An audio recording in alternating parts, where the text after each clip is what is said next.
तर बघू शकता मंडळी, कॉटन मध्ये सुंदर अशी साडी आलेली आहे. तर हे बघा सुंदर अशी साडी, कॉम्बिनेशन सुद्धा खूप छान आहे. मी साडी तुम्हाला ओपन सुद्धा करून दाखवणार आहे.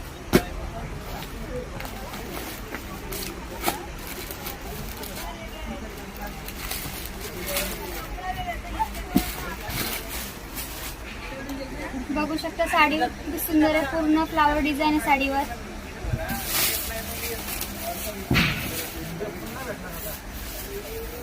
साडीचा ब्लाउज सुद्धा खूप सुंदर आहे कॉन्ट्रास्ट मध्ये. तर बघताय ना साडी वेअर केली आहे, कशी दिसते साडी, एक नंबर ना. तर ही व्हरायटी पाहिजे ना तर या वाटकशाची बघताय तर कधी साडी सेंटर इथे या आणि यांसारख्या व्हरायटी बघा, शॉपिंग करा. आणि ह्या साड्या आपल्या तिन्ही ब्रँचवर अवेलेबल मिळणार आहेत. आपली पहिली ब्रँच छत्रपती शिवाजी महाराज चौक ओल्ड पनवेल, दुसरी ब्रँच पळसवे फाटा दत्त स्नॅक्सच्या बाजूला, तिसरी ब्रँच खोपोली फाटा बस स्टँडच्या अगदी समोर.